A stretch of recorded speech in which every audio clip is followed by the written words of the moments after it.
Allez, salut à vous, voilà. Et surtout, n'oubliez pas, en ce qui concerne le compte YouTube, vous devez vous abonner, vous devez liker et partager. Voilà. Donc maintenant, on va commencer un peu rapidement.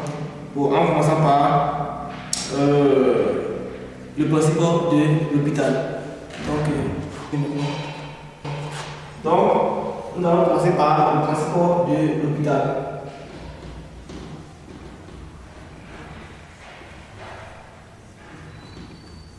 Le principe de l'hôpital. Ok.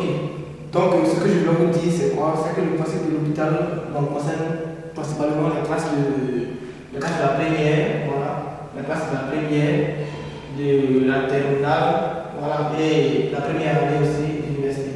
Donc, je crois que ça va un peu servir, ça va un peu vous servir. Donc, ce que vous devez retenir, c'est quoi? C'est que nous avons deux cas en termes de principe de l'hôpital. Pour pouvoir utiliser le principe de l'hôpital, nous utilisons le principe de l'hôpital en termes de limites. Voilà. Et quand je dis en termes de limites, il faudrait forcément avoir un cas d'indétermination avant d'utiliser le principe de l'hôpital. Ok. Donc, nous avons des indéterminations.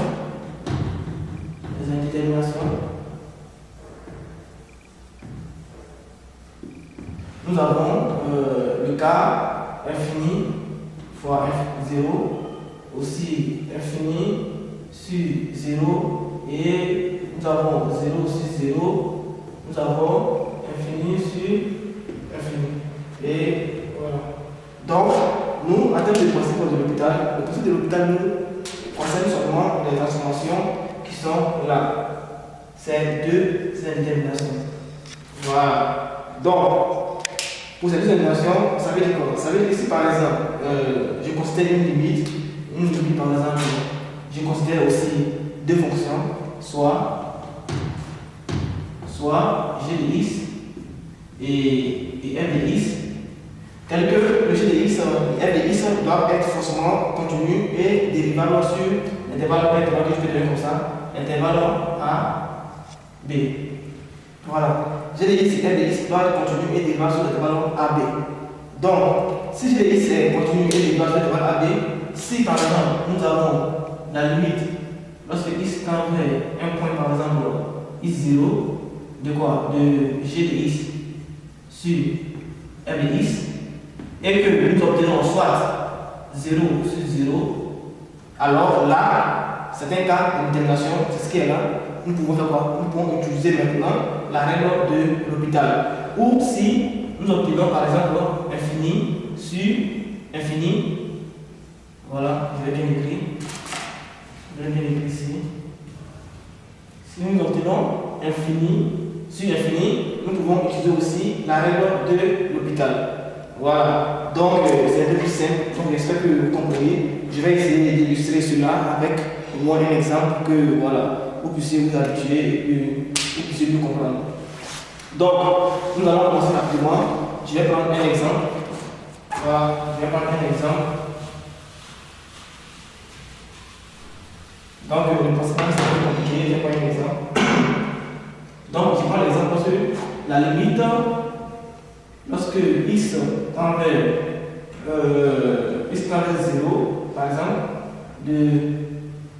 x tend vers 0 de cosinus de x moins 1 sur son sinus de x. Vous voyez que c'est 0, donc je vais mettre moins comme ça. Voilà, du coup ça peut aller ça peut se marcher ici. Voilà, ici, comment ça se passe? Donc nous allons passer, on dit le x prend la valeur 0. Si le x prend la valeur 0, comment ça marche? Ça veut dire qu'on aura cosinus 0 moins 1 sur sinus 0. Ce qui donne par exemple cosinus 0 ici c'est 1 moins 1 ça fait 0 sur sinus 0 c'est 0. Donc vous voyez que ici en réalité nous avons une forme indéterminée de 0 sur 0. Donc là, nous pouvons utiliser le principe de l'hôpital. Voilà, nous pouvons utiliser le principe de l'hôpital. Maintenant, comment est-ce que nous utilisons le principe de l'hôpital? Ici, on reprend ici, si on utilise 0 sur 0, on peut utiliser le principe de l'hôpital. Donc, pour la transformation, comment ça se passe? Nous considérons deux fonctions nous considérons des fonctions, par exemple, soit f de x et g de x, tel que on est f de x égale à cosinus de x moins 1 et g de x soit égal à sinus de x. Voilà. Donc f de x égale à cosinus de x moins 1 et g de x égale à sinus de x. Donc maintenant, comme nous avons dit que f de x et g de x sont continus et dérivables sur un intervalle donné, nous allons essayer de dériver les deux fonctions. Donc on y va. Donc ici, si je dérive cela pour f' de x, cela nous donne par exemple dérivé de cosinus de x. Si je prends comme ça, alors ici c'est sinus de x, ici c'est cosinus de x, c'est moins sinus de x, et là c'est moins cosinus de x. Les fonctions là. Voilà, donc les dérivés c'est comme ça, et ça c'est les dérivés, et les primitives comme ça. Donc quand je suis ici, la dérivée de sinus de x c'est cosinus de x, la dérivée de cosinus de x c'est moins sinus de x, et voilà. Et la primitive pour sinus x c'est moins cosinus de x, et vous pouvez faire le tout. Donc ici, la dérivée de cosinus de x que là c'est moins sinus x. Donc on a moins sinus x moins 1, dérivée de moins 1 c'est 0. Voilà. Donc voici un peu la dérivée de ce qui est là. Et aussi la dérivée de sinus de g de x et la dérivée de g de x, on aura c'est sinus, alors la dérivée de sinus de x c'est cosinus x. Ça fait cosinus x. Voilà. Alors, si nous avons la dérivée, maintenant nous pouvons la limite en 0. Donc j'efface un peu ici, j'efface un peu ici, j'espère que vous suivez. J'efface un peu là, on n'est pas ici un peu bas.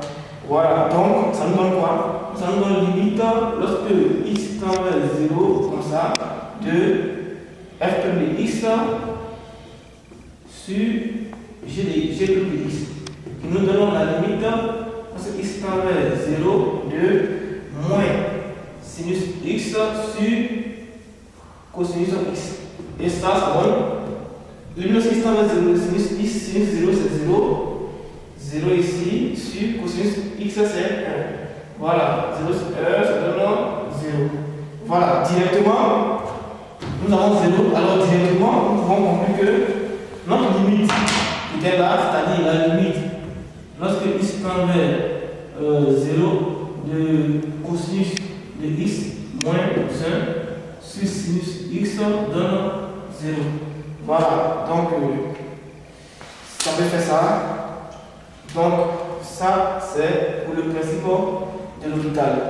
Donc nous avons fini. Alors je vous demande juste de donner vos commentaires pour que je puisse savoir en ce qui concerne la qualité de l'image, en ce qui concerne aussi il y a des erreurs dessus, vous pouvez me dire, vous pouvez me contacter aussi, voilà, pour pouvoir. Maintenant, ce que je peux vous dire, c'est après avoir fait ça, vous faites l'exercice et vous pouvez me donner la réponse sur un groupe WhatsApp, c'est-à-dire l'exercice que je vous donne, voilà, c'est de trouver la limite lorsque x tend vers 0 de tangente hyperbolique de x moins x sur la tangente moins x.